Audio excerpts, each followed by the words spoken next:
Subscribe now and press the bell icon. Never miss an update. प्यारे बच्चों, अब हम 10वीं कक्षा के लेसन 3 की प्रश्नावली 3.6 के प्रश्न नंबर 2 का पहला सवाल करते हैं। तो बच्चों, पहले सवाल में इन्होंने मुझे कहा है कि ऋतु धारा के अनुकूल 2 घंटे में 20 किलोमीटर तैर सकती है और धारा के प्रतिकूल 2 घंटे में 4 किलोमीटर तैर सकती है। उसकी स्थिर जल में तैरने की चाल तथा धारा की चाल ज्ञात कीजिए। तो बच्चों, सबसे पहले तो हमें क्वेश्चन को थोड़ा समझना होगा। क्वेश्चन में इन्होंने क्या कहा है? इन्होंने कहा है कि ऋतु है और ऋतु जल के अंदर तैर रही है। तो अपन मान लें कि जैसे ये पानी है और पानी के अंदर ऋतु तैर रही है और इसके देखो बच्चों, 2 प्रवाह है।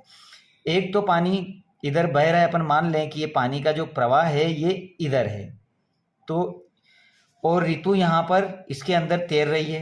तो हम देखें कि ऋतु धारा के अनुकूल, अनुकूल का मतलब क्या होता है कि जिधर पानी बह रहा है उधर ही ऋतु भी तैर रही है, तो ये कहलाएगा अनुकूल।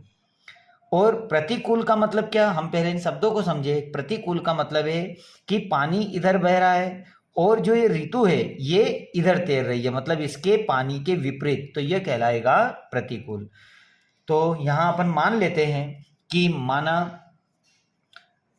स्थिर जल में ऋतु के तैरने की चाल और धारा की चाल, ये दोनों ही हम मान लेते हैं।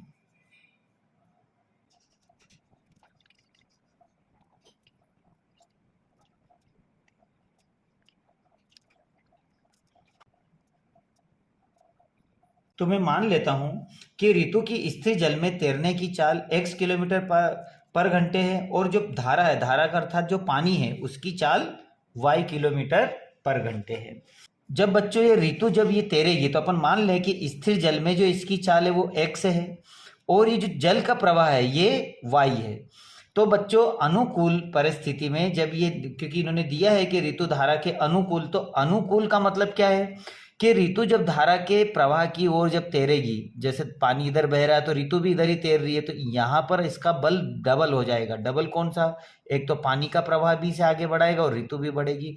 तो अनुकूल में हमारे पास में चाल बढ़ती है, लेकिन पानी इधर बह रहा है और ऋतु अगर इधर जा रही है, तो प्रतिकूल में हमारे पास में ऋतु की चाल और कम होती है क्योंकि पानी उसे रोकता है, तो यह कहलाता है प्रतिकूल। तो इस तरह से प्रतिकूल माइनस और अनुकूल प्लस में, तो मैं दोनों ही धाराओं में इनकी चाल को लिख लेता हूं। तब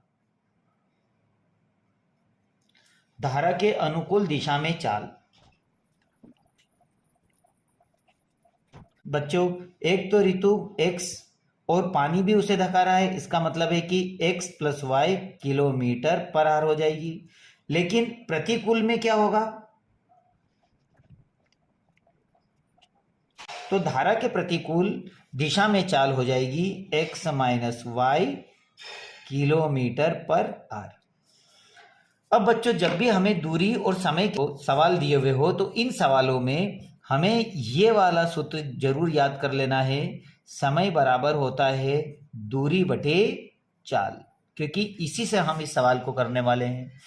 तो अब यहाँ पर प्रश्नानुसार देखो क्या बोल रहा है। पहला प्रश्न है, पहली लाइन पढ़िए, क्या लिखा है इन्होंने कि ऋतु धारा के अनुकूल 2 घंटे में 20 किलोमीटर तैरती है।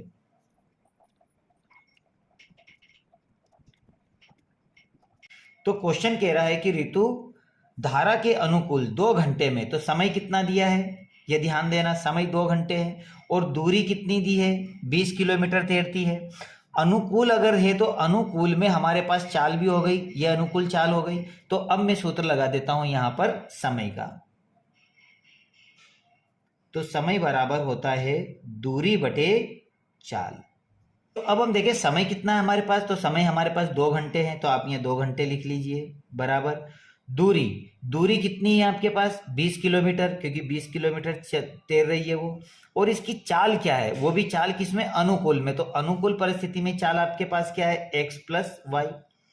अब आप इनका क्रॉस मल्टीप्लाई कर दीजिए, तो क्रॉस मल्टीप्लाई करोगे तो 2 ब्रैकेट में x प्लस वाई बराबर 20।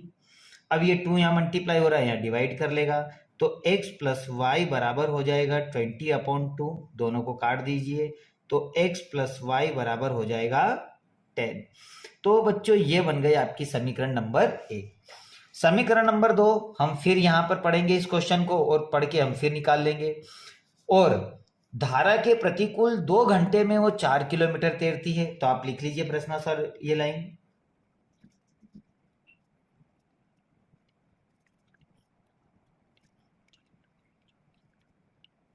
तो बच्चों अब ऋतु धारा के प्रतिकूल 2 घंटे में, समय कितना, 2 घंटे में कितनी दूरी तय कर रही है, 4 किलोमीटर की दूरी तय कर रही है। तो प्रतिकूल स्थिति में हम यहां पर सूत्र लगा देते हैं समय का। तो समय बराबर हो जाएगा दूरी बटे 4। तो बच्चों समय कितना है हमारे पास, यहाँ पे भी 2 घंटे है और दूरी कितनी है, 4 किलोमीटर है। और हमारा प्रतिकूल में इसकी चाल कितनी है, तो प्रतिकूल चाल हमारी x माइनस वाई है, वही क्रॉस मल्टीप्लाई कर दीजिए। तो 2 ब्रैकेट में x माइनस वाई बराबर 4। अब बच्चों ये 2 यहां पर डिवाइड कर लेगा इसको। तो जब इसको डिवाइड करेंगे हम, तो यहां देखें जब हम इसको डिवाइड करेंगे तो हमारे पास में क्या आ जाएगा, x माइनस वाई बराबर 4 बटे 2, 2 से काट दीजिए तो x माइनस वाई बराबर 2। ये बन गई हमारी समीकरण 2। अब समीकरण 1 और 2 को विलोपन से हल कर दीजिए। समीकरण 1 है आपके पास में x प्लस वाई बराबर 10 और x माइनस वाई बराबर 2। जब आप इसे हल करोगे तो ये दोनों प्लस माइनस के कैंसिल हो गए, तो ये हो जाएगा 2x बराबर 10 और 2 12 हो गए। तो x बराबर हो गया 12 बटे 2 और दोनों को काटेंगे तो x बराबर 6। तो ये तो आ गया आपका x का मान। अब x का मान समीकरण 1 में रख दीजिए। तो बच्चों समीकरण 1 क्या है आपके पास में, x प्लस वाई बराबर 10। जहां पर x आया वहां पे आप क्या लिखोगे, तो जहां x आया वहां हम लिखेंगे 6 प्लस वाई बराबर 10। तो y बराबर 10 माइनस 6। तो इस तरह से आपके पास में y का मान आ जाएगा 4 और x का मान क्या है बच्चों आपके पास में 6। तो यह हमने x और y के मान निकाल लिए। तो x और y के मान का मतलब क्या है, x का मान तो यह हुआ कि ऋतु की स्थिर जल में तैरने की चाल हमने निकाल ली, और उसी तरह y का मतलब है कि हमने धारा की चाल निकाली। तो आप ये दोनों आंसर लिख लीजिए।